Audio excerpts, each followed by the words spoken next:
இது வந்து தன்மின் தூண்டல் செல்ஃப் இண்டக்டன்ஸ் அப்படின்னு சொல்லுவோம் நம்ம இதில்.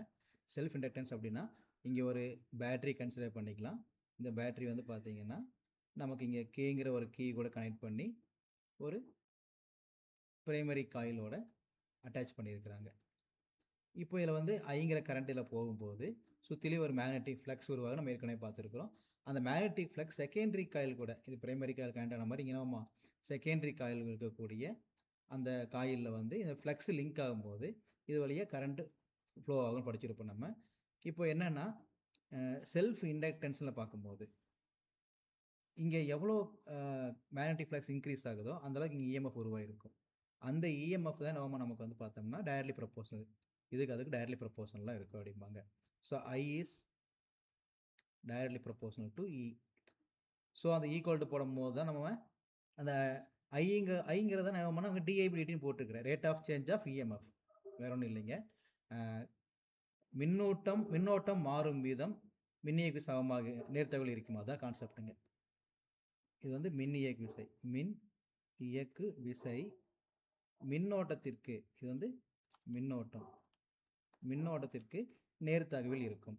இந்த நேர்த்தகவல்னால இது di/dtன்னு சொல்லுவோம் நம்ம. இது மின்னோட்டம் EMF produced is directly proportional to current answer. Rate of change of current, madam. Rate of change of current. மின்னோட்டம் மாறும் வீதம்.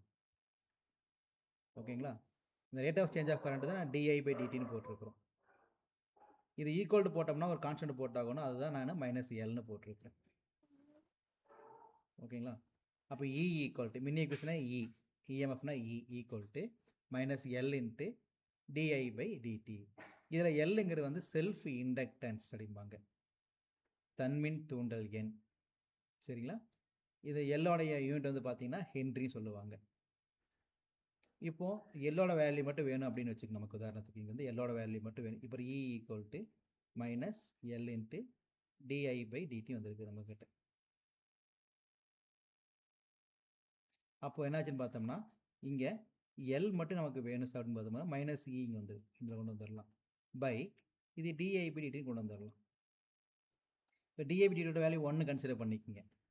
1 ஆம்பியர் பை 1 செகண்ட் அப்படின்னா 1 கன்சிடர் பண்ணிட்டோம்னா -E ஈக்குவல் டு L மாற்றிக்கலாம்.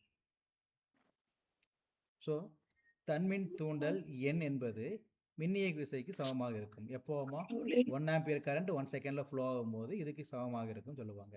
இதுதான் நமக்கு என்னன்னு பார்த்தீங்கன்னா தன்மின் தூண்டல் எண் அப்படிம்பாங்க, இல்லைன்னா தன்மின் தூண்டல் அப்படின்னு சொல்லுவாங்க. ஸோ இதில் எந்த பாட்டில் வேணால் நம்ம எக்ஸாமுக்கு வரலாம். ஸோ எல்லா பாயிண்ட் தரவு வச்சு வச்சுக்கோங்க. அதே மாதிரி பார்த்தீங்கன்னா பரிமாற்று மின் தூண்டல், சேம் அதே கான்செப்டில் வரக்கூடிய ஃபார்முலா வந்து E equal to M into dL/dt, rate of change of length. சரிங்களா? ஸோ அதனால் இது நமக்கு ரேட் ஆஃப் கரண்ட்னே போட்டிங்க. இது ஏன் நீங்கள் லென்த்துலாம் போட வேண்டாம். இது ஏன் நம்ம கரண்ட்டுனே வச்சுக்கோங்க. இது கரண்ட்டு தான். இது நான் லென்த்துன்னு ஏற போட்டிருக்கேன். நான் இது கரண்ட்டு தான் மேடம். DI தான், di/dt. இல்லை எம்ங்கிறது வந்து பார்த்தீங்கன்னா மியூச்சுவல் இண்டக்டன்ஸ். இங்கே எப்படி நம்ம எல் பார்த்தோம்ல அது மாதிரி மியூச்சுவல் இண்டக்டன்ஸ் வந்து பரிமாற்று மின் தூண்டல் என்ன சொல்லுவாங்க. இப்போ நமக்கு இதில் எம்மோட வேல்யூ வேணும் அப்படின்னா எம் அங்கேயே வச்சுக்கோங்க, தென் இ இங்கேயே வச்சுக்கோங்க. இந்த di/dt கீழே கொண்டு வந்துக்கலாம், di/dt.